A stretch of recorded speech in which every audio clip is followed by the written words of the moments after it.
Hello my dear friends, you're in the Military Summary channel. In this video we're going to discuss the most important events that took place during the previous 12 hours. We have a lot of very interesting updates, so let's start. And first let's talk about the Saudi Arabia. According to information we have, Trump and Putin to meet in Saudi Arabia before end of February. So this is going to happen within the next 11th day.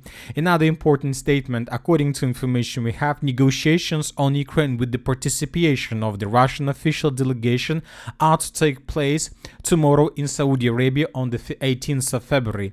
They are expected to be attended by high-ranking U.S. representatives, including Secretary of State Marco Rubio, U.S. National Security Advisor Mike Waltz, and U.S. Special Presidential Envoy for the Middle East Steve Witkoff. So as you can see, first there are going to be preparation. This preparation will be represented by highest authorities both from Russian Federation and the United States of America, and they will prepare everything before the meeting that is going to take place before the end of the February.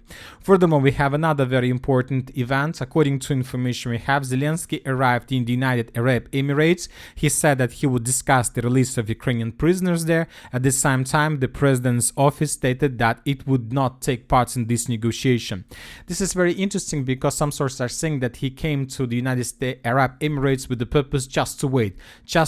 So when the negotiation process on the 18th, when the sides during the negotiation process on the 18th of February will call him to come to Saudi Arabia to take part in these negotiations and maybe to give him some orders and some information what to do next. But other sources are saying that Zelensky came to United Arab Emirates with the purpose to clarify that everything is okay with his personal money, because he understands that most likely this year the war is going to be finished and he wants to be 100% sure that nothing is going to happen with his billions.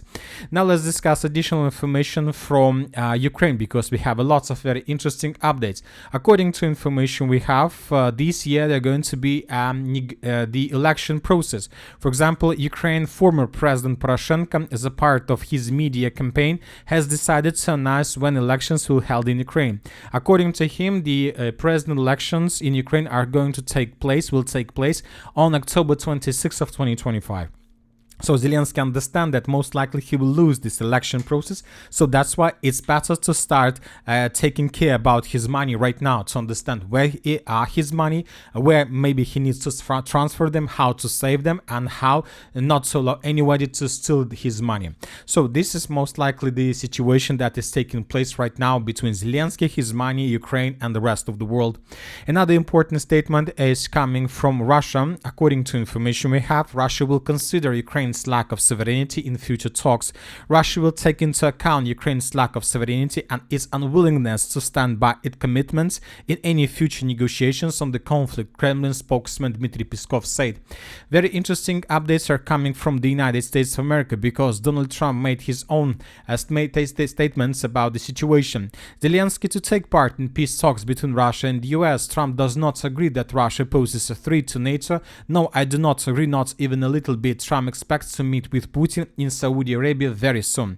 Another important detail that I would like to point to your attention. You know that several days ago, some special representative, the Minister of Finance, came to Kiev with the purpose to sign an agreement on minerals. Washington offered Kiev a deal on minerals, but did not guarantee that Ukraine would be allowed to participate in negotiation between the US and Russia to end the conflict. So this is the price, this is the deal, and the deal is the following. Now the situation is that the negotiation process mainly is taking place between the United States of America and Russia. And these two countries can sign everything, can decide everything, and Ukraine will be forced to follow everything that was, let's say, agreed between Russia and the United States of America. And the US is saying that Zelensky and Ukraine, if you want to take part in this negotiation process and to show yourself from the, let's say, strong position of force, then you need to sign agreement on minerals. If you don't sign, you don't take part in the negotiation process. If you sign agreement, then most likely we will allow you, Ukraine, and you, Zelensky, to take part in this process. Of course, Zelensky understands that this is very important if he wants to win the second term of the president his presidential. Another important thing is that Britain is ready to deploy troops in Ukraine as a security guarantee. That was stated by Keir Starmer. The sources are saying that United Kingdom is ready to provide up to 25,000 soldiers. Most likely France will be able to do the same. I'm not sure about the rest of European countries, but maybe Baltic states will be able to provide up to 5,000 soldiers. So I think that as for now, 55,000 soldiers is the number that Ukrainians and Zelensky can rely on, but I'm not sure for 100% about this.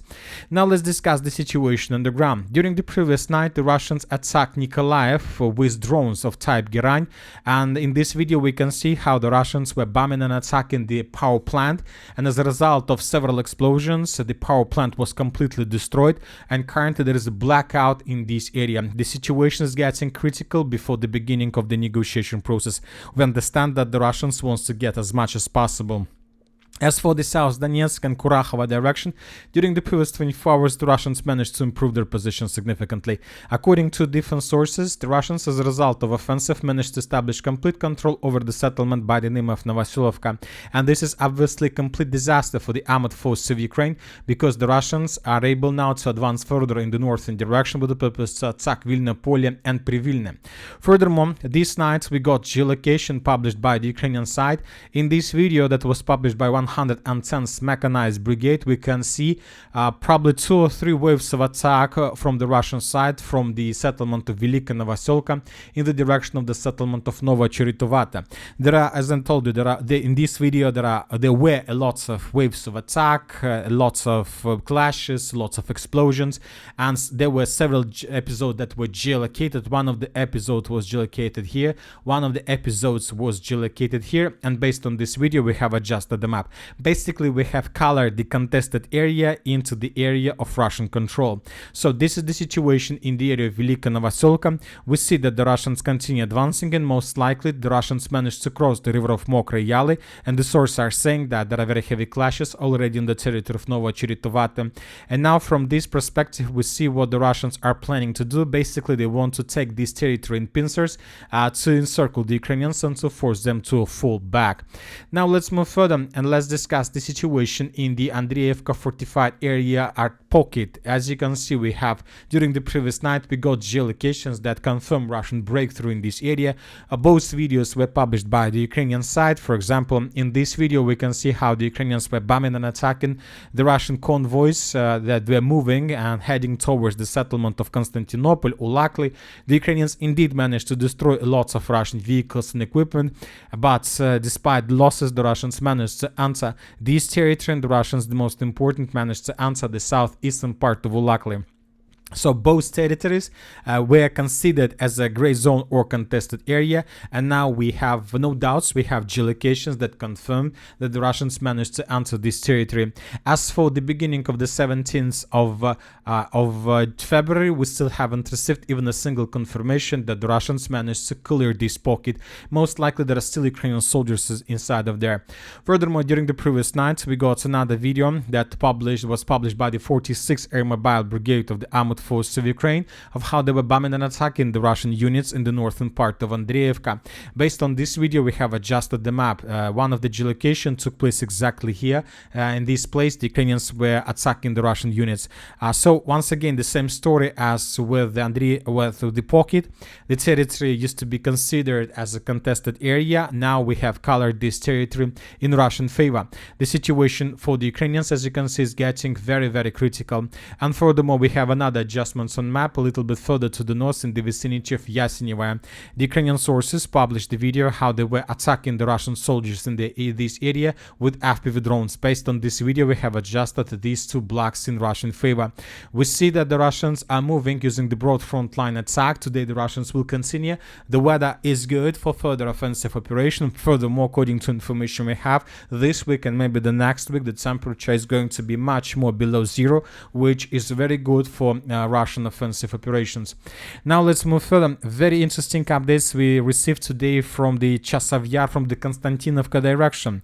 Today, the head of DPR, Denis Pushilin, announced that the Russian army fighters have taken control over Khliban, big landscape park near Konstantinovka and the DPR. Telling the truth, I was trying to find what exactly he was talking about, and according to geolocations, this is exactly the point. So according to the head of DPR, according to Denis Pushilin, the highest representative of Russian Federation, as a result of offensive operation, the Russians managed to establish complete control over this territory. So everything that is located currently inside of this red line is already under complete Russian control. Obviously, if this information is correct, this means that this is very huge problem and complete disaster for the armored forces of Ukraine that are currently located in this pocket. I'll remind you that these days the Russians were also advancing along N32, and I'll remind you that according to Ukrainian sources, the Russians yesterday have redeployed 2 divisions from the Donetsk direction in the direction of Toretsk direction, and now we see maybe the results of this redeployment process. So let's wait for additional updates, because once again, if the information about this Kliban big landscape park is correct, is true, once again, then this is the biggest disaster ever since the beginning of the special military operation. Now let's move further. Another disaster is taking place in the northern Kupiansk direction, where the Russians during the previous 24 hours managed to improve their position significantly. As for the beginning of the 17th of February, this huge progress was confirmed just by, let's say, neutral mappers. We are waiting for additional updates, but now we see that the Russian offensive operation in this area is gaining momentum. The Ukrainians can't do anything with this, and if the special military operation takes another, let's say, 6 months, I'm not even sure where exactly the Ukrainians would be able to stop the Russians. And when talking about the northern Kupiansk updates, the most important update is coming from the settlement of Sverlikova. Today, the official Telegram channel of the group of forces north stated that the village of Sverlikova was completely secured by the Russians and taken under complete control. The situation, as we can see, is getting much worse for the Ukrainians from day to day. And that's it for the short video. Military Summary channel reminds we condemn any violence in the world. Thank you for watching. Subscribe to my channel, put your likes, join my Patreon, and have a good day. Bye bye.